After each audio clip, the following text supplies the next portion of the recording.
Hey, what's going on, everybody? This is Jake from College Football Redzone coming at you with a brand new rendition of the full FBS rankings in this first look series. Going to talk about all 138 programs from both a roster perspective and a record perspective as well. So, very excited to get things going here with the Iowa State Cyclones, who are going to check in for me at number 67.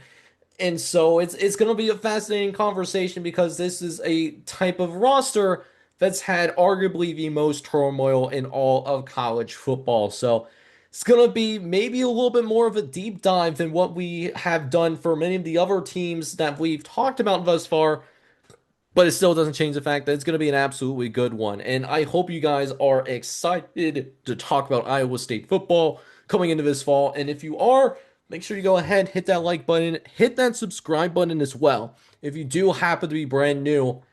And so let's get into it. First and foremost, for the first time in seemingly a very long time, because it felt like Matt Campbell has been at Iowa State forever, we got a new man at the head coaching slot because Matt Campbell did leave to take the head coaching job at Penn State, and I thought that was an incredible hire that Penn State kind of backdoored its way to because famously, they talked to several other head coaching candidates before getting to Matt Campbell, and so they end up getting someone who I think is going to do incredible things at Penn State in his coaching tenure at Penn State. But in the meantime, you got this Iowa State football program that's going to try to pick up the pieces and pick up the pieces by the name of Jimmy Rogers, who was a head coach for one single year at Washington State. Had a solid season with the Washington State Cougars. They end up finishing 7-6. They win their bowl game, and really was in a spot where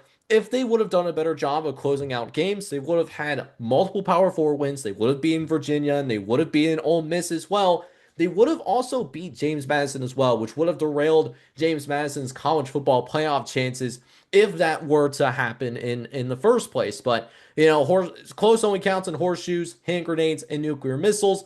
But, Jimmy Roger, he did a solid job, and he's now here in Ames, Iowa, looking to try to keep things going in terms of what Matt Campbell has built over the years. Because prior to Matt Campbell coming to Iowa State, this was one of the laughing stocks in major college football. And, Matt Campbell turned him into a very respectable program. But it's going to be a respectable program that is going to be missing a lot of star power. It's one thing to lose a really nice future NFL player in Dominic Orange. He goes to the NFL draft. He got drafted in the NFL draft, if I'm not mistaken. And Dominic Orange is going to do some special things in the NFL, I would imagine.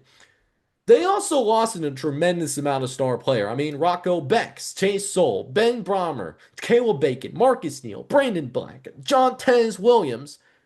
They're all gone. They're all gone, like a girl in a country song.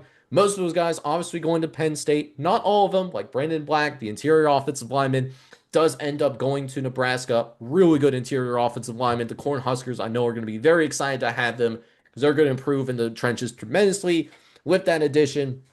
And then they also lose John Tez Williams, doesn't go to Happy Valley, instead goes to the West Coast, go play at USC. Really good defensive back as well. So USC is going to benefit tremendously from that addition as well. And so they did try their best to kind of backfill things in the transfer portal. And I do think, trying to be positive about this Iowa State football team moving forward, I do think at the minimum, I do think that there is a chance that the special teams could be better than what it was last year. Because I do really like the addition of Adlai Lonsbury from Washington State. Was a very nice kicker for Washington State last season. Comes to Ames, Iowa. So that is a nice addition for them here. But you're going to be asking, generally speaking, a lot of transfer portal pieces to fill out your starting lineup. Because with everything that they lost in the transfer portal, and there's a few other guys that made meaningful impacts for this team that I didn't mention, some of those guys being gone, you're essentially working from a clean slate here. The only exception here being Aiden Flora, who was one of your return men for punts, was really good at it. Second team all Big 12 type of player when it comes to returning punts, but someone that wasn't normally contributing on offense or defense either. So that's That was what was left behind. And so, looking at this Iowa State football team moving forward, and there's certainly some fascinating pieces in here that I do really like. Like I like that they added Jalen Rayner, for example. He transfers in from Arkansas State. Ironically enough, played against Iowa State last year. And what I say about Jalen Rayner, he has multiple years of experience, and he is going to be someone that is going to look back and try to. He was a really good dynamic player. Got to take care of the football a little bit better, but he's a pretty dynamic player overall. But it's not even necessarily just Dalen Rayner who I'm particularly intrigued about going into this year. There's a few other pieces on this football team that I am certainly intrigued about as well. Whether it is a Cameron Pataway from Bowling Green, who had a nice season for the Falcons last year under Eddie George, put up over 500 yards of total offense last year. Omari Hayes from Tulane is also another person that I'm keeping an eye on as well. And he put up over 500 yards in his own right, coming from a team that did end up making the college football playoff last year. They also added several defensive pieces uh, on that defensive side of the ball. Very particularly excited about an Isaac Terrell who had 7 sacks last year at Washington State. Bryson Lamb could also flourish into a starting level player as well for the Cougars going into this year. And then how about some other pieces as well? Braden Alls is another person of note that I definitely want to bring up. He had 5 interceptions last year, so complete ball hawk for the Toledo Rockets in 2025. And so the list just goes on in terms of players that they've brought in through the transfer portal.